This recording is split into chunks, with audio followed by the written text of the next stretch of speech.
And I was probably one of the more qualified people because at least I had phys ed courses under my belt. Because at that point, anybody in kin here? Okay, at that point, you know how they picked instructors? You move really well and you look good. Why don't you come up and teach next week? And that's how we selected instructors, if you can believe it.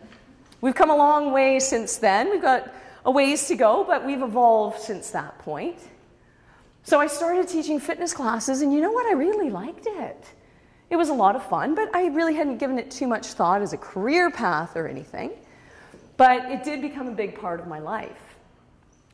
So then when I looked at leaving school, it was something that I wanted to keep doing. So that was more my education background, but life around Laurier, as most of you know, there's a lot to Laurier beyond the school programs. The life at Laurier is so amazing and adds so much value. I found this picture of Waterloo Lutheran University, and the campus has changed so much. I think I remark about that every time I come to a meeting, how much the campus has changed. But when we hear from students in meetings or at an event, it really seems as though the social, interactive, community spirit of this campus stays the same. It's small, it's intimate, it's wonderful, and it's supportive. And that was one of the things that I truly appreciate and try to carry forward in how I do business, because I believe people thrive in that kind of environment too. So it became my social life became very important around the campus as well. I lived on Ezra Street, which the house I lived in is no longer, but there were 4 of us that lived in this house, and we became lifelong friends. So that's certainly something that I appreciate so much about my experience at Laurier. So what happens after, and how do you carry Laurier with you throughout your life? Well, when I finished, I figured I need a break. Anybody feel like school and work kind of gets you every once in a while? So a friend of mine and I decided, you know what, we're not going to work right away. We're just going to buy bikes and cycle for the summer and have some downtime. So that's what we did. And I was teaching fitness classes now at the Valhalla Inn in Kitchener. And the Valhalla at that point actually had just gotten into property management.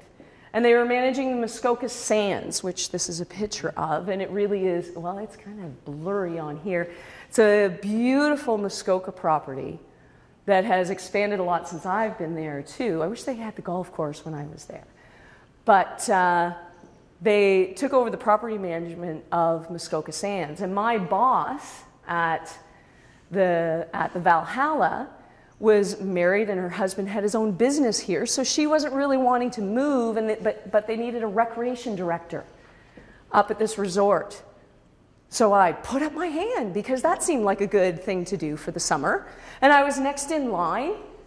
So off I went to Muskoka Sands, and it seemed like a wonderful opportunity, and who wouldn't want to hang out at a resort for the summer? But you know what? Dirty Dancing had just come out at that point.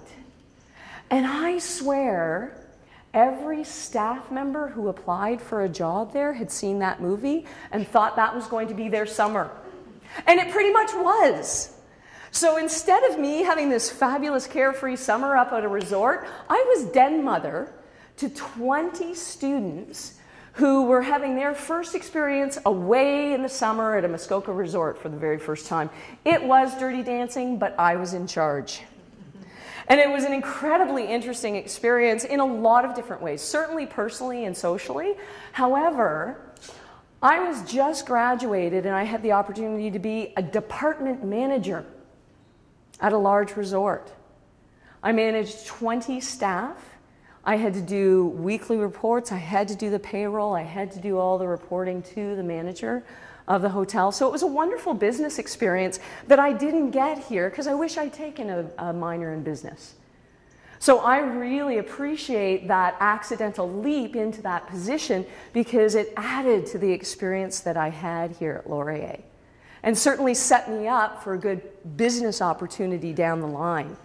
So I was in Muskoka, and that was wonderful because, you know, it was a good management opportunity.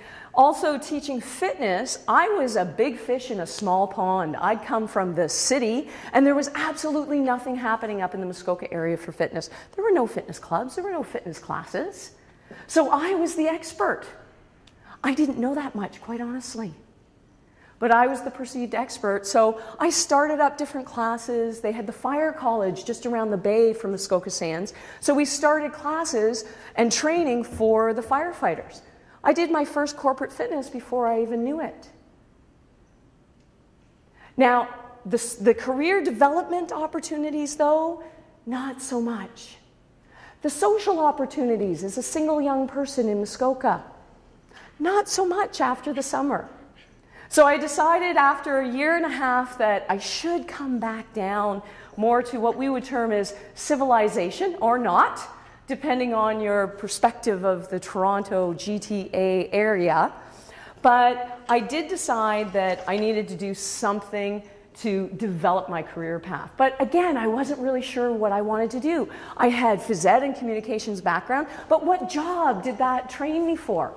I had no idea. I was throwing out my resume to health units, to fitness clubs, and I finally found and got an interview for this one corporate fitness company. I got the job and moved down. It was a very scary process. I couldn't really move to large Mississauga, so I moved to Guelph instead and commuted in. I love the KW and Guelph area and would move back here in a heartbeat. So it was a nice transition point for me coming back down to Guelph before I entered into the city. And it felt like, because all my friends had gotten jobs in Toronto, I'm not sure if any of you feel overwhelmed at any point, but I felt like the country mouse visiting my city friends. So I started back into this big city job that I thought, and it didn't take me too long to realize, you know what, I've got a lot of value to add into here. And I realized that I didn't know exactly where I wanted to go, but what I did realize was it wasn't a good fit with the company because they didn't really operate with the same sort of values, beliefs, and structure that I had really come to appreciate from my background with my family, my small town, and my experience here at Laurier. So I left that company, and a friend of mine and I that I worked with started our own business. And about a year later, I realized that she and I weren't really compatible either. So sometimes it's really a tough thing to do, but you have to say goodbye when you know something isn't working. And again, I didn't really know where I wanted to go, but I knew that I didn't want to be right there. So I started off on my own thinking, oh my word, I'm going to be by myself. But in making that move, I ended up opening up the door and the opportunity to meet and work with so many more people than I would have had I kept that business with my ex-business partner. And I started following, once again, things that I really loved and enjoyed. And this is where it gets kind of weird. Boxing changed my life. I love this story. So one of our members at GE, and it's my long-standing corporate fitness client, a couple of the male members wanted us to get a heavy bag in our gym because we've got an 8,000 square foot gym at this place. It's fabulous. And we run a lot of health promotion programs and other wellness types of programs, but we do have a fully equipped gym. But these guys wanted a heavy bag. And I knew nothing about boxing, only that you could probably get hurt fairly easily hitting that thing. So I trotted off, being the responsible person that I am, I trotted off to a local boxing gym, which was in a back alley, by the way, and most of them are. And I opened up the door, and the first thing I saw was this tiny woman, she couldn't have been more than 110 pounds soaking wet, hitting the crap out of this heavy bag. And I could not believe how strong this little person was. And I stood there in awe, and I thought, oh my word, I've got to learn what this is. Because it was just so, there was just such a juxtaposition with this tiny person and such power in each and every hit that she made on this bag. So I thought, well, you know what, I should learn something about this before bringing it back into GE. So I signed up for some lessons, not realizing that she was the only other woman at that boxing gym. And we changed in a closet because there was no female change room, let alone a female washroom, so you can just imagine what that experience was like too. So started boxing and fell in love with it.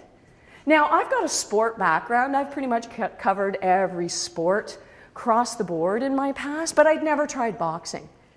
And this just struck me with such amazement because boxing, has anybody ever seen a Rocky movie? Okay, has anybody been to a boxing gym? It's just like a Rocky movie. They don't exaggerate at all. The coaches wear funny little knitted hats and everything. And it's a collection of really quirky, eclectic group of people, which is what I already said drew me to the athletic complex here. It was just a different group of quirky people in a different environment. So I started learning about boxing, and what seems to be this simple, kind of stupid sport was like an onion. There were so many layers to it. And the more I learned about it, the more fascinated I was. And I had the privilege to be introduced to this one coach through another friend of mine who knew nothing about boxing. Again, very accidental. Once again, more the theme of my career, those accidents. But she introduced me to this boxing coach, and so he ended up taking me on to train. And I said, I just want to learn more. And he was very unusual because most boxing coaches are that Rocky coach kind of character. Back alley coaches, knitted hats, not a lot of education, but a lot of experience. Well, this particular coach was Lennox Lewis's coach when he was amateur. He also had his PhD and taught at the Romanian University, and was wonderful because Eastern European countries have a very different approach and mentality towards sport. So I learned so much about that because he said he couldn't believe the arrogance of North American athletes. And he said, it's a privilege in our country to be an athlete. And if you don't follow what the coach says, there's 5 other people who want to take your place tomorrow. And the same thing with the coaches. If you don't follow our national training perspective, we'll give you one warning, but the next time you're out because there's 5 other coaches that want to take your spot. And it was wonderful because this particular boxing gym was more like martial arts, where you walked in and you shook the coach's hand when you got there, and you shook the coach's hand when you left. They had a small cafeteria. These people lived on nothing. They had all these kids who were from underprivileged areas, and they fed them every night in their little cafeteria. They made no money on it. It was quite sad. But it was wonderful because it was really, truly for the love of their sport. And I learned so much from that.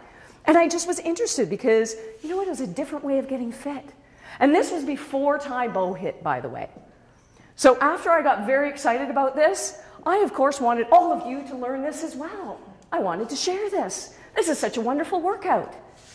Now, a really great thing is boxing's quite made for short people like me. If you're compact, it's quite a good sport fit. So physically it fit with me, but also it's very interval-based, which I prefer interval training as well. So for so many reasons, I love this sport. And my coach could tell me the difference between throwing a hook with your palm down and turning it in because he explained the different physiology and anatomy that was happening there, the biomechanics of that. And that was unique, and that gave me the opportunity and the information to turn around and share it in a fitness environment. And because of that, I ended up getting asked. I was running around, again, before Tae Bo hit, I was running around going, you got to try this boxing class. And I would do it free of charge at any fitness event going. Fit for Heart, sign me up, I'm there. Let's do some boxing. So I became the boxing person. And I was brought into a lot of different events because nobody else could be bothered. Well, Lib will do that. Nobody else, whatever. Because this trend hadn't hit yet. And then, I don't know if you guys remember when Tae Bo hit. It was as big of a blast as Zumba is right now. Because you can't go any place and not hear about Zumba unless you're living under a rock. So Tae Bo hit right before Christmas, about 12 years ago, 12 to 15 years ago. And every gym was getting calls right at Christmas going, do you offer Taekwondo? Do you offer Taekwondo? So everybody was panicked going, who teaches this Taekwondo? Who teaches this Taekwondo? And I became the go-to authority to say, well, Lib does that, for heaven's sake. She's been doing that for 3 years. Let's get her in to train us. So all of a sudden, my quirky little hobby became an in-demand session for workshops and training.